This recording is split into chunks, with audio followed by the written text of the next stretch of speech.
The trail skirts around Dunkery Beacon, and here I hope I timed my visit in mid-August for the heather and gorse to be fully in flower.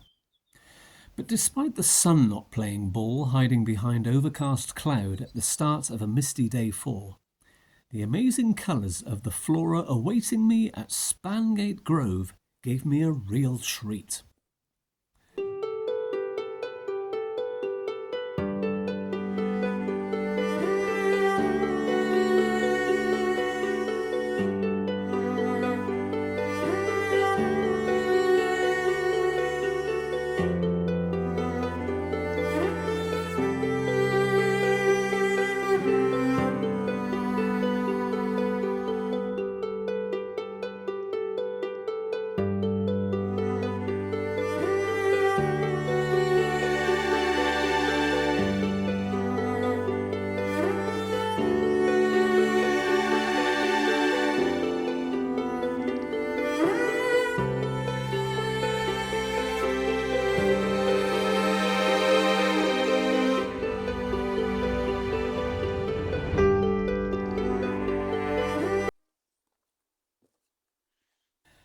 I wanted to spend more time here in case I didn't see any more heather on the trail, but concluded it would be worth returning one sunny day in the not so distant future to see it again.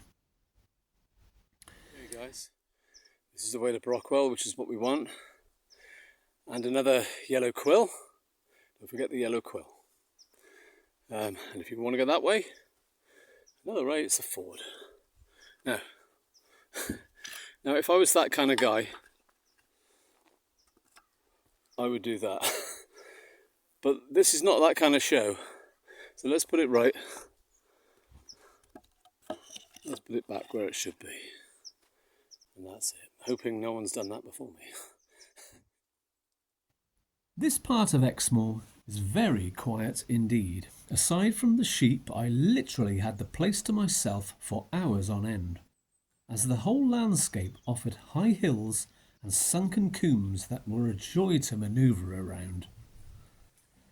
The only thing concerning me at this point was that my 2 power banks were all but drained. Filming now had to be slightly compromised.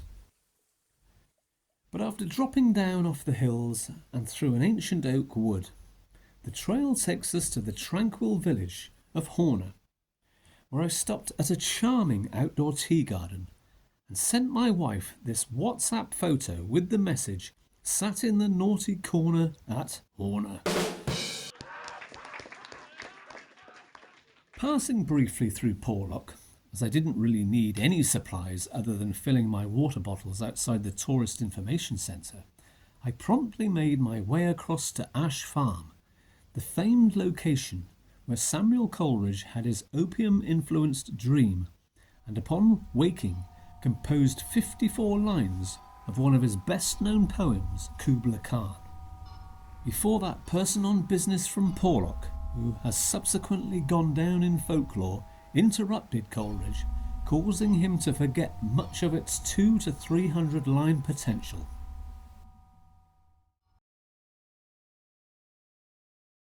After the crazy ascending climb featured in my previous video, we arrive high above Orr village and some spectacular heather-coated rolling hills.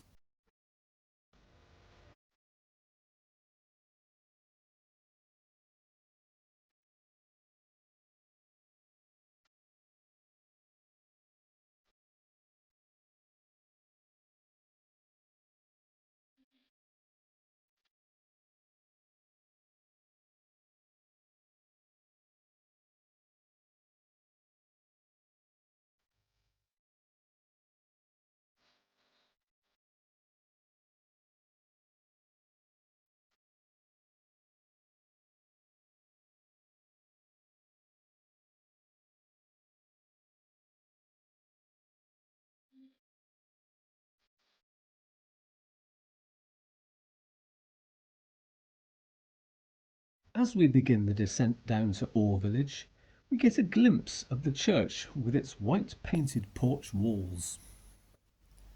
Orr Church is famed in fiction as the location Lorna is shot at the altar by Carver Doone on her wedding day to John Ridd in R.D. Blackmore's Exmoor novel Lorna Doone.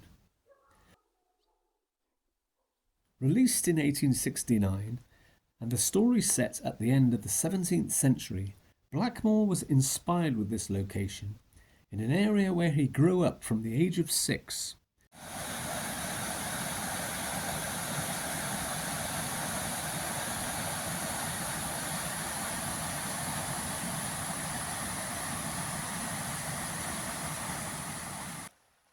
From here we simply follow the course of the East Lyn river that winds its way to the sea. Today was a long day of walking, where I exceeded my expectations, walking around 17 miles and still had no blisters and my hip felt fine.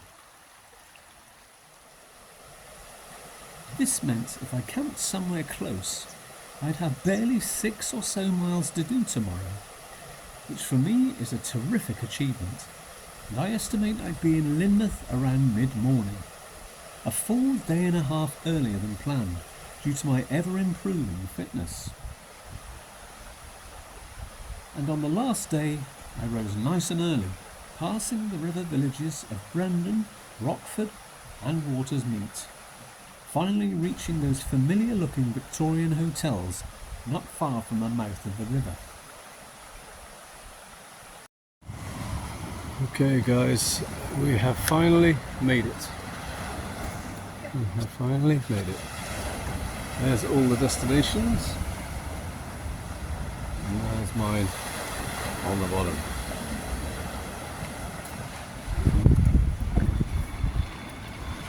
This is the definitive end of the man who was called the Walker.